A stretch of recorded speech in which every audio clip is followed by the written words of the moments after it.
Welcome to the Eat, Slay, Live podcast. And we are the Loxecutioners. We'll be eating lightning and talking thunder and power bombing you right in the ear holes today. Welcome to the Eat, Slay, Live Daily Grow with myself, Todd Locks, the People's Champ. Great show for you today.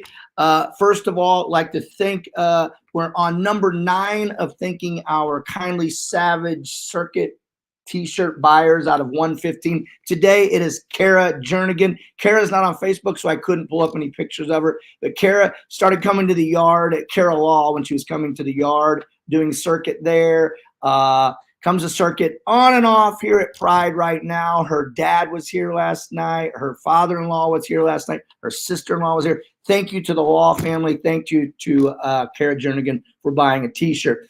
Also, I did a poll yesterday of all gym owners in Wood River, and every single one of them is unanimous. Every single one of them said that CSG Tax Services are the best, not just for gyms, but for anybody. All gym owners in Wood River said that CSG Tax Services was the best. So it's tax season, so get a hold of them. Got a special show for you tonight. This is about a 2-part, 3-part, 4-part. I don't know how many parts we're going to have today. I got Tommy Patton on. So Tommy and I ran into him at Honky Tonk. He was playing over there, the Honky Tonk over in St. Louis. If you haven't been over there, great music. I ran into him over there. We talked about him coming on the show. He was telling me that he's been started a real a big fitness journey, health journey, if you will, dieting, exercise, and lost a crap ton of weight. I got home. I said, hey, let's have you come on the podcast, talk about your music career, talk about all your entrepreneurship that you do, and let's have you try circuit out the night before. Now, Tommy works out, but hasn't really done a circuit type style. So first of all, I'm going to play the video that we took a little video kind of before and after. It's a little bit long. That's what she said. But here, let me play it here real quick. What's going on, guys? Tom here, Spin Entertainment in Twisted Road. I am getting warmed up and prepped here, heading down to my hometown of Wood River, Illinois to join Mr. Todd Locks at Pride Fitness tonight for my first ever circuit training, CrossFit type style. I'm going to work that out tonight for my first time ever, and I'm a little nervous. I am a baseball player, and as I used to joke, I'm a baseball player coach and not an athlete. This is not my style of workout nor my lifestyle, but I'm excited to try something new tonight just to track my journey. Hopefully I don't embarrass myself and look like a sweaty pig. So stay tuned.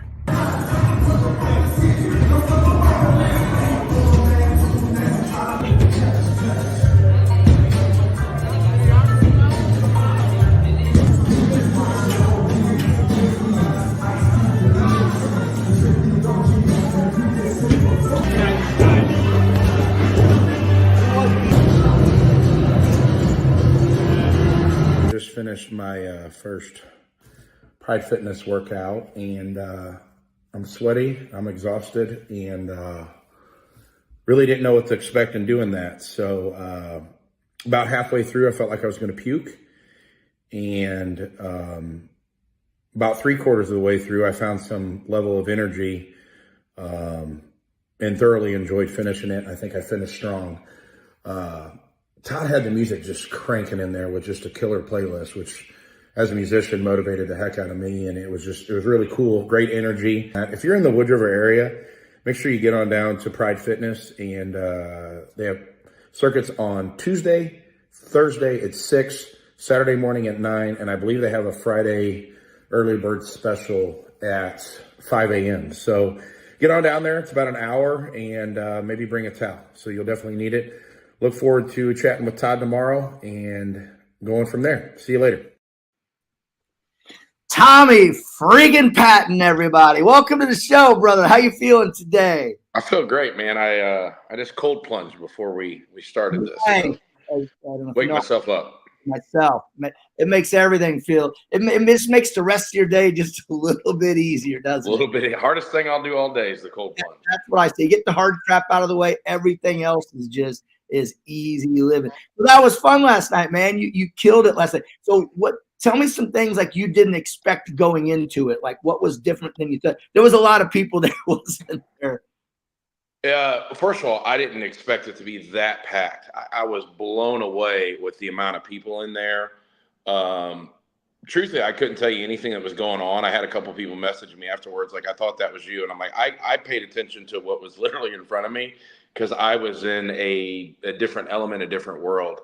The biggest shocker for me was how much my abs hurt. I think that sit-ups and leg lifts in a gym can only do so much for you. It's been a long time since I've really like done core stuff like that. I mean, I've not been an athlete. I'm 43 years old. I've not been an athlete in 20 years. So to have something like that really hit my abs, that's probably what I'm feeling the worst this morning. Everything else feels great, but my abs are hurting.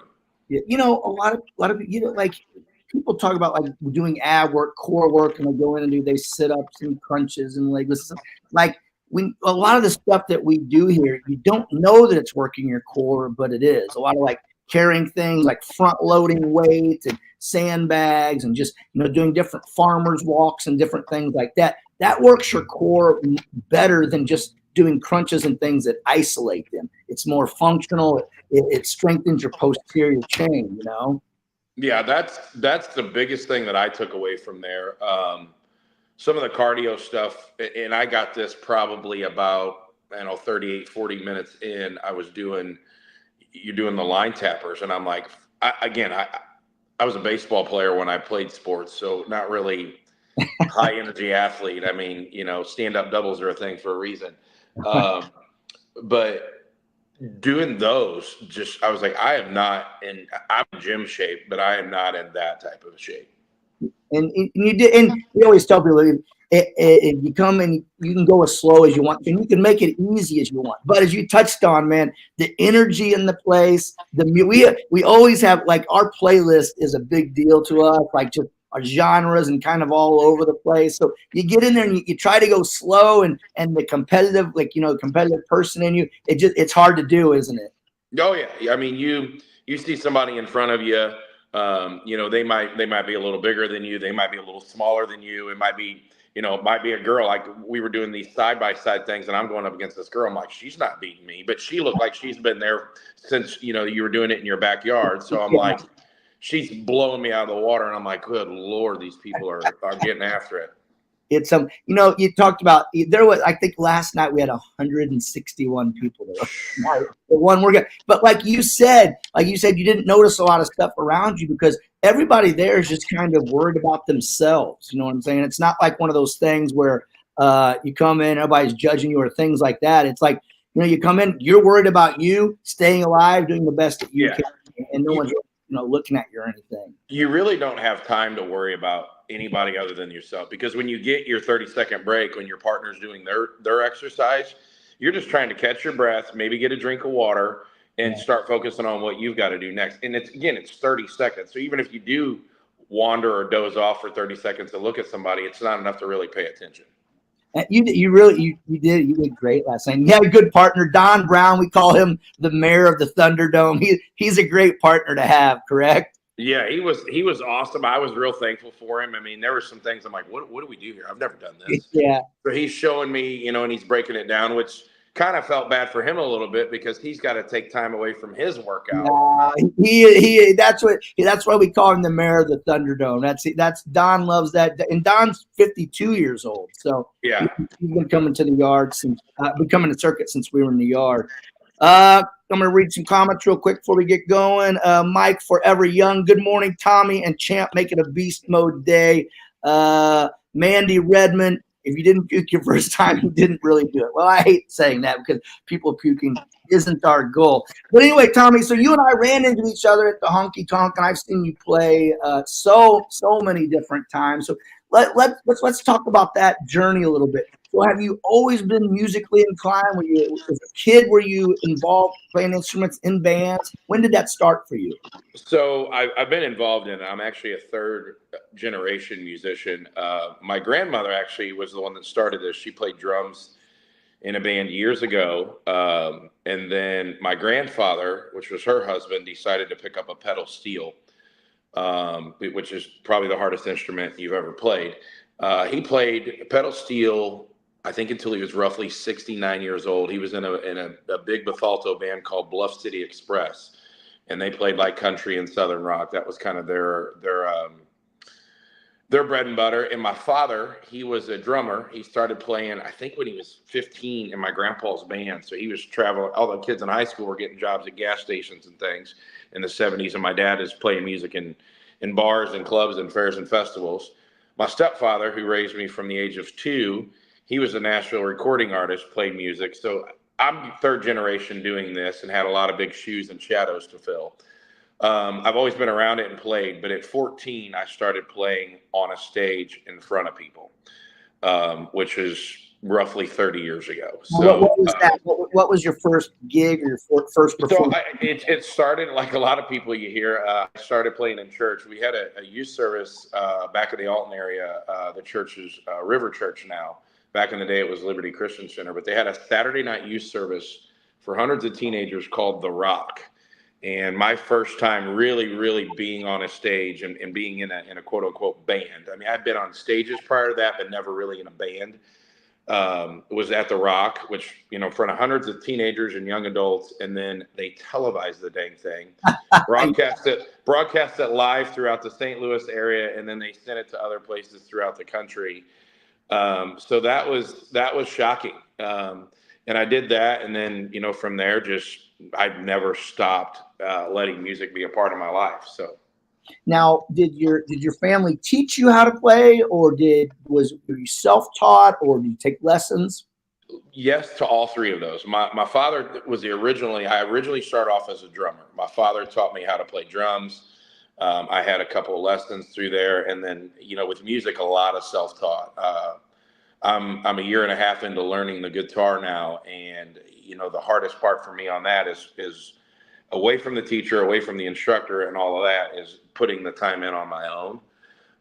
So self-taught is really big, taking what you've learned from people and then applying it on your own time, away from the instructions, the coaching, and all that. So. Now I had always seen you as a drummer, and then just recently, like now you're a front man. How did that? The band you're in now is called Twisted Road. Twisted Road. So we originated as a band called Blacktop Boulevard. Myself and my buddy Justin started that band, and he had an accident December of 2020 and wound up passing away. And he was the front man of it. And if anybody had ever seen him as the front man, it's really hard to follow in his footsteps. He has a big shadow. Probably the best entertainer I've ever seen, not just locally, but, even in Nashville and things like that. He is a phenomenal talent, and man, he could sing. So when he went, I just started going from singing 1 or 2 songs from the drums to now I'm singing 10, 15 a night. Our sound guy was a drummer. So we started calling him up to drum. I started kind of coming up in front, and it was really more the fiddle player in my band and a couple guys in my band were like, you need to do this. Like, this is where you need to be now. So it worked out well for me because I really needed a change, being a drummer and losing your best friend who was your front man. I needed to see and feel something different. So started that journey. I played a fair in Southern Illinois somewhere. I don't even remember where it was, some Southern Illinois fair. Down like Mount Vernon area. And then I played at the Honky Tonk one time. And then my third time ever as a front man was at Ballpark Village, Taste of St. Louis, opening for Eli Young Band in front of, just thousands of people. I'm like, okay, no sticking your toe into the water on this thing. Like, get good quick. Right. I saw that you're playing, the Twisted Road is playing opening day down in St. Louis. At the Garage. Now that's a part of the Honky Tonk, isn't it? That is a part of the Honky Tonk. It's a little bit bigger venue next door. They call that whole thing Music Quarter. The Garage is neat. They literally didn't change much on the inside. They left the graffiti, kind of took it and that's right. It made it even cooler on the inside. It built an awesome bar. They are Ryan and JB are two of the greatest owners I've ever worked with in my music career. And the Honky Tonk is that. It's a honky tonk. It's very Nashville, Tennessee style. The Garage, I'll probably have a little bit more freedom to maybe not play as much country. And I could push the limits a little bit. Somebody might request Fighters. I don't know. It might be me. But we won't tell people that. So edit that part We out. have a guest in from Pommy. Yeah. Well, you guys want to? Oh, you guys want to hear Foo Fighters? Okay, yeah, we can probably work that in. I mean, in cowboy hats, we can do that. So, yeah, garage is neat. That whole music quarter thing down there, and then you got Broadway Oyster Bar across the street. You know, they're always pumping out music. That's a neat little area down there, and they really are capitalizing on. I mean, we need more live music venues. Yeah, I love the honky tonk. Just have a blast every time. Every time. It's a vibe. I'm gonna put up a little video, just kind of a montage of you playing here real quick.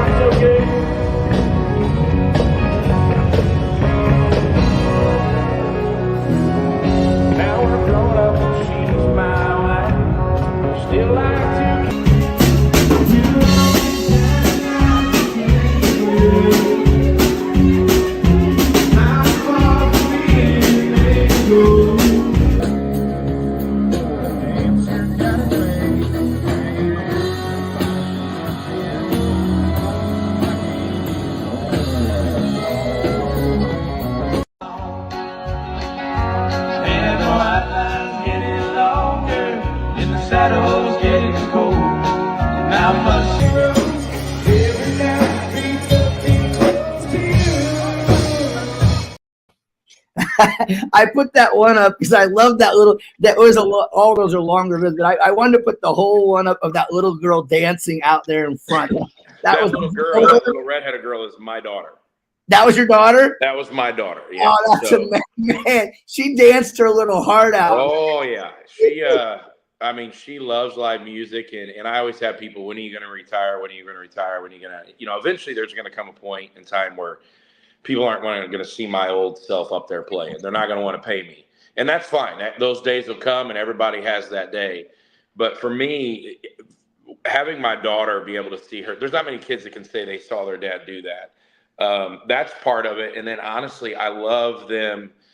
You know, they get to watch me practice. They get to see me learn new songs. They get to see me like have a goal and strive. There's so many dads that just, they work, and that's all they do. You know, they don't get to see their dad grinding at work or, you know, hitting a sales goal or doing it. My kids get to see me at home practicing, learning stuff, grinding, getting after it.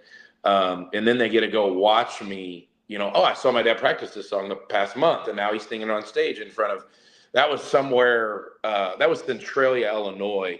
They put on a hell of a festival out there. I don't even know how many people were out there on this baseball field, because it was on a baseball field on this massive stage. I don't know if it was 500 people or 1,200 people. It's just hard to tell. But, I mean, just having your daughter see you do that, but she's numb to the fact that, you know, it's a stage and it's a performance. So she'll just walk up on stage sometimes. Like that's my dad. So that's daddy's office. Yeah, it's dad's office. So it's, and when we go see bands, she's up front to the singer, like requesting songs. You know, Dad, can I have a couple dollars? And I hand it to her, and I'm like, she's going to request songs. I'm sorry. So it could be worse. Kids musical. Yeah, she has a broad variety. Right now, she's Lainey Wilson is her idol, and she doesn't just know the taglines or the chorus. She knows the whole song.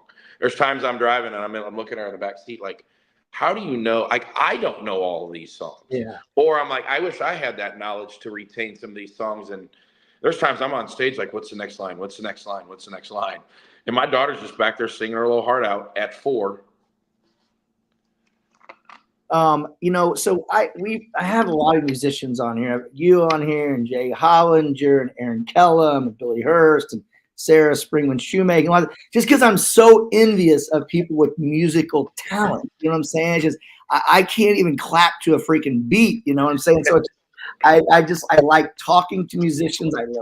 I listen to music just 24/7 all the time. Is why I like having musicians on here. So do you realize sometimes like what God has given, like that talent, or are you just like, it's just, you know, it's just like a quarterback being able to throw a ball? Do you take it for granted, or do you see like, man, I do have this amazing ability? Yes to both. I mean, there's times I take it for granted just because when you have a run of shows, you have a month, you have 7, 8, 10 shows, or you just have that long, sometimes it gets monotonous, it gets old. So I do take it for granted from time to time, but overall, I would say that I'm more, this is a blessing. It's a gift. Not everybody can do this. And I understand that, and I realize that. Like you mentioned, Jay, I've played music with Jay. I've seen you and Jay together before. I've met Jay in 07. He was in Blacktop Boulevard with me. He was my free agent pickup of the century. Like I idolized Jay in the Warehouse Project, and we became friends, which is like, here I am, a local musician. Jay's a local musician. I'm fangirling on him. So when I became his friend, I'm like, he's like, here, take my number. I'm like, I got Jay's number, and he's just a regular guy, but he's so dang talented. So when we asked him to fill in with Blacktop for the first time, I think in about 15, he just killed it. He filled in with us a couple times, and then we asked him to join us in 18. And man, it was really, really cool to have him as a bandmate. And our friendship went from him being just a music buddy to like now Jay's he's a brother type deal. Yeah. I mean, you know how that gets when you have friends that. Jay is an awesome dude, and Jay is so humble about any of his ability. It's like he doesn't it's almost like he doesn't realize how the talents that he has. No. I got a Snapchat of Jay playing last night, and I'm sitting there watching the Snapchat, just going, he's so good. He's so good. And I played music behind him for 4 or 5 years, and hearing him every night play and do this, and I'm still looking at him going, he's so good. Because he legitimately is that good. I remember when I was younger, back in the days, like the college days or right out of college, I remember just the Warehouse Project, man. We all loved the Warehouse Project. I am still one. They just had a little semi-reunion show. I think they were at I think they were at the Ranch House, which if you've ever seen Warehouse at Ranch House over in Godfrey, that just has a smell to it. If you haven't seen the Warehouse Project at the Ranch House once in your life, and you're just not living life there. Yeah, I had to play that night, and I was so bummed, and I was watching some videos of it, and I'm like, I wish I could be there. So, yeah, I'm kind of bummed you didn't wear your cowboy hat today. I'm not gonna lie. I mean, they're hanging in the room. I can go get one, but they don't. I'm leaving the podcast. I started working this morning. I'm leaving the podcast, and I'm going straight to the gym. So, gotcha. I got a full afternoon of real work ahead of me, so I got to sneak it in when I can. Now you have a lot of other things going just besides playing the band. You also have a booking agency called Spin Entertainment. Now tell us a little bit about that. So I wasn't really playing music too much. I was trying to give baseball kind of one more shot, and I started DJing. Got thrusted into it, and started really DJing, emceeing weddings is really what my forte was. I did a couple proms. I did Alton High's prom, which was just, there's so many people there. That was unreal. And this is at the time when like Little John was out, like around 06. There's a lot of pressure doing Alton High. You better bring the noise. Well, I'm doing, to the window, to the wall, Little John, and the kids are not singing the edited version that I'm playing. Yeah. Principal's making a beeline for me, and I'm like, I'm getting fired. There goes my payday. Because I mean, they're saying all of the words that we know what they are in the unedited version. And that principal comes over just snapping his fingers, and he says, "Boy, they're loving this one. To the window, to the wall," they say. And I'm like, I'm glad you're this white, Mr. Principal. Because he's just snapping like it's some jazz tune. I'm like, I'm getting fired. But I did that, and then from there, I started kind of getting back more into the music deal. I took about 4 years off from playing. Mm-hmm. And I started booking bands. You mentioned Aaron Kellum. I used to book Bear Hug Jersey with him. Like I saw those guys when they were young. Just first of all, unreal talent, that whole band, and he was. So I followed his career. He's the one that does our little theme song that you have when it comes on the podcast. Aaron Kellum did that for us. He's so good. He is one of the most talented and again humble people you'll ever meet. He's so talented. He's so humble. He's so down to earth. And I love stuff like that, but I was just doing some booking and stuff. That's what Spin Entertainment does. So I MC corporate events. I DJ corporate events. I'll throw in a wedding here or there. I really, really hate doing weddings because I'd rather play music than go do something like that. But if I know the person or it's the right situation, I'll do it.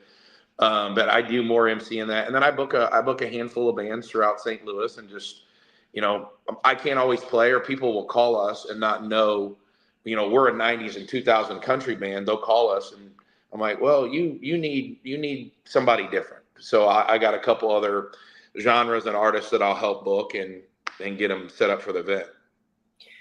Couple quick questions there. So, what advice do you have to a young person trying to kind of make it into the business, music business? Play as much as you possibly can, and don't ever play for free. Yeah.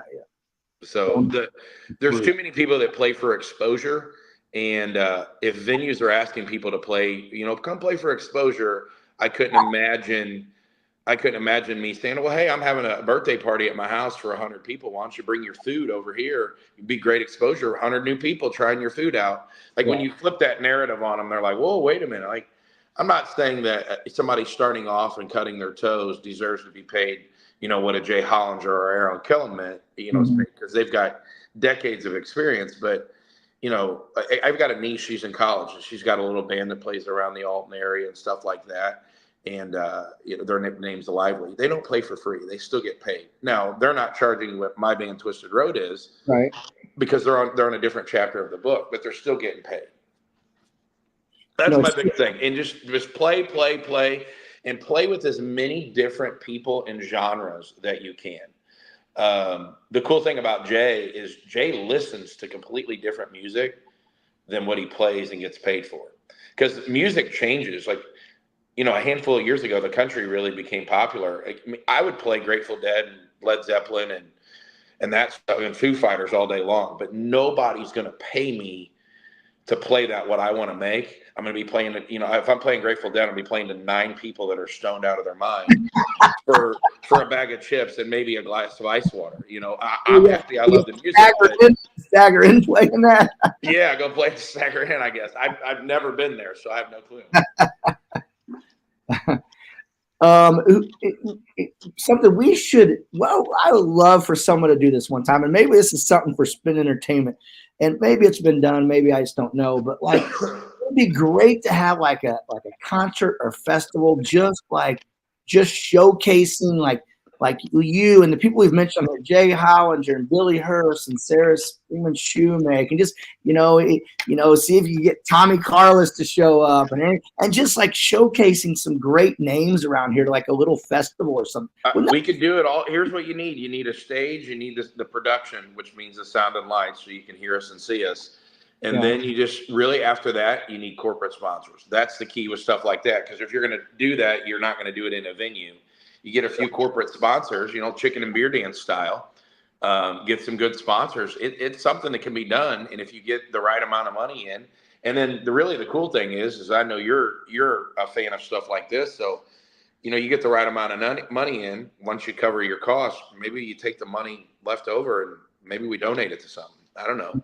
I mean, I'm sure the guys in the band would be willing to play for a discounted rate if it's going to, Backstoppers or, Mustache for March or, whatever charities that you may have out there.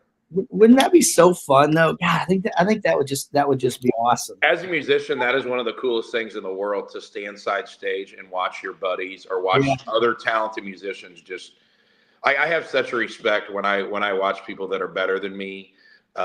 Which doesn't take much. I mean, but just to stand there and watch these really talented human beings going, God, they're so good. And even I've watched bands that haven't been doing it as long as me, maybe aren't as talented as me, but I've still learned from them. They're still bringing something to the table, whether it's how they talk to a crowd, how they phrase it or saying it. I mean, so it's really, really cool. If you're not surrounding yourself with people who are better than you, you're never going to get better. If you're the strongest person in the room, you're not going to get stronger. If you get a different room. I've always lived it that way. You're probably not learning. You know what I'm saying? Mm-hmm. So, last question for you. So, who would be your top 3? You don't have to say anything. Top 3 country artists of all time. Of all time? And maybe just your favorites. It doesn't have to mean the top sales. I mean, I have this conversation all the time. So these are my favorites, and one of them I will argue with anybody this any day of the week. The greatest country artist of all time is George Strait. I mean, I knew you were gonna say the King. He's got more. They call him the King for a reason. He's got more hits than anybody. Number one hits, and this isn't counting songs that we all know. Don't you played George Strait? Yeah, you have to play George Strait. What's funny is not only can I play George Strait, I love playing George Strait. I don't get tired of playing George Strait. I was listening to George Strait on Monday. I had to drive from like Highland, Illinois area to Edwardsville, and I just went on a George Strait kick for just random, probably 45 minutes, just nonstop George Strait. And I'm like, this is great. Like, pick a song. You know, and I always challenge somebody, pick 5 George Strait songs. You can listen to no other George Strait songs the rest of your life. Pick 5. Most people can't because he has so many. Yeah. So to me, he is the greatest. He is the king. I personally love Vince Gill. Just you talk about humble. I've never met him in person. If I ever get a chance, he might be my first pick of famous musicians to sit in a living room with a guitar would be Vince Gill. Just what a voice, what a talent, and a phenomenal guitar player. So Vince Gill for me, George Strait. After that, it's really, really hard. I personally love new guy Cody Johnson. I love Eric Church. But then, you know, you can't leave out somebody like Merle Haggard. So, you know, it's just, and that's just because outlaw genre back in that time, man. Merle Haggard. The songwriting of Merle is what I think is better than even his talent. Yeah. So that's kind of it for me. But I mean, there's a lot of new guys that are good. I mean, I can't put some of these new people in my Mount Rushmore of stuff yet, just because they've not been around long enough. We need more catalogs. Right. And I hope Aaron Kellum has stopped watching this, but what I always say is country music is the genre now that's putting out all the music with substance. You know what I'm saying? That I feel like the songwriting now is just amazing. Country had this kind of down slope for a little bit, but I feel like now it's just back stronger than ever with your Zach Bryan, your Cody Jinks, and Ward Davis. Yeah. You know what I'm saying? And these guys, it's Tyler Childers, just had this resurgence in their music. The lyrics just have relatable stuff and substance to it. You know, like, can you really name any? And you might any new like rock and roll bands? You know what I'm saying? No, I feel like rock and roll is, for the most part, has really slowed down. I mean, really since '90s and 2000s. I mean, there's a reason why Rolling Stones are still touring, and all those guys are still touring. I mean, because they're not. I feel like we have rap, we have pop, and then we have country. I don't really feel like. I feel like the rock guys have crossed more over into the country realm. You know, guys like Hardy, who's got some country songs, but then he's got some really, really hard rock songs, but he's under the country genre. Yeah, Tony Jinks started out as a rock musician. You know, so yeah, it's just country music is kind of blown up, and it seems like it's the big thing. So you, and I know before we get off, I want to mention you got a couple. You're not just a musician; a couple other businesses you have going. Touch on those a little bit. Thomas Homes. Yeah, so that is my day job, if you will. I build semi-custom homes and run a remodeling business. So if anybody needs any of that, give me a call. I'd love to help with that. It's something I don't ever feel like I work, because I love walking through people and helping people build a house and pick out the colors and go through all that. I love it. I thoroughly enjoy it. You know, if you put $10 million in my bank account today, I'm probably going to take a couple months off on vacation, but I'm going to be back to building houses right after that, because I enjoy it and I love it. That's a great way to live, isn't it? It's the only way. You know, when people ask me on my daughters, what do you want them to be when you grow up? I want them to be happy, and I want them to be fulfilled.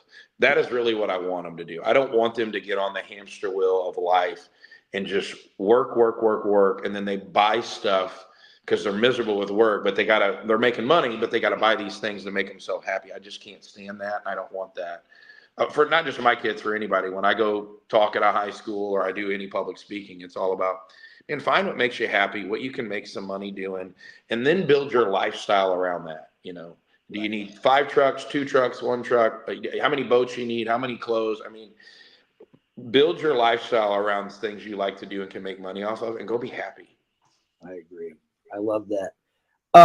So Tommy, if anybody wants this, I know I mentioned that you're playing opening day, Cardinals opening day over in St. Louis at the Garage. Where can they see you next? What upcoming performances do you have? So we have our next full band show is actually going to be April the 6th at Silver Creek Saloon, Sports Bar Saloon in, I think they call it Belleville. It's off Muscuda Drive and Greenmount Road in Belleville. Silver Creek is awesome. They're under new ownership. They had great ownership for years, built a massive venue, great live music venue. And then they did some ownership changing and kind of shut down for a bit. Now they're back with a vengeance, and probably the best house sound you'll hear is there. And then the opening day is the Thursday, and we're at Silver Creek on Saturday the 6th, I believe. And then the 13th, the following Saturday, we're going to be at the Armory in St. Louis. Wow, that's cool. Yeah, I call that the COVID stage because it's so big. You have to social distance from your bandmates.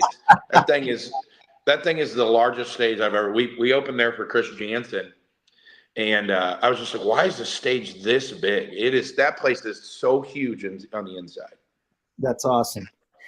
Well, my friend, hey, thanks for coming on. Thanks for being a little guinea pig coming to the Pride Circuit last night. That was fun seeing you come in. And man, I'll be back. You're and we didn't really touch on it, but you started this kind of a new health journey here in the last month, 2 months or something. I saw one of the videos on you, and I can tell you've lost a bunch of weight since one of the videos that we showed. Yeah, I try not to weigh in. It's more about a feeling thing, but. The end of July last year, I was one of those guys that just got older, blamed it on life, did all these things. And I woke up and I said, I was golfing one day and just had inflammation. And I was just sore and I was painful. And I'd been hearing about the carnivore diet. And I went from working out 2 to 3 days a week, eating good sometimes, but just, I guess this is what happens when you get old, you get fat. And then I started doing carnivore and the weight just started falling off. And then my workout 2 to 3 days a week, because I felt so great, went to 4 or 5 days a week. Now I'm going 6, 7 times a week. Sometimes I work out twice a day. Just depends on what I got going on. Mm-hmm. But I go 6, 7 days a week, or 6, 7 times a week and work out. And I eat clean. Probably 95% of the time I throw cheat meals in, but I'm so picky with my cheat meals because I feel like crap. I don't even want to have a cheat meal. It's like, this isn't worth it. Cool. I had 4 cupcakes, but now I feel like crap. So I started doing that, and I'm a foodie. I love to cook, and I'm going to do a shameless plug. I'm actually working on a cookbook right now called Feeding My Inner Fat Kid. Feeding my Inner Fat Kid. I love that. So I'm working on that. I'm in some beginning stages trying to dial in. Really they're more carnivore, ketovore based recipes. Like I make a Nashville hot chicken meatloaf that is just, everybody asks about it, and I've given the recipe away for free, and I figured now it's time to start making money on it. So. All right. Do that. Well, Tommy, hey man, thanks for coming. You got a lot going on, brother. A lot of irons in the fire, as they said. Yeah. Can't wait to hear you play again soon, my friend, and see you back down at Circuit again. So, oh yeah, I think next Thursday when I don't have my daughter, I'll be there. Can't wait, brother. All right, again, everybody, thank you for watching the Eat, Slay, Live Daily Grow. Thanks for growing with us, and slay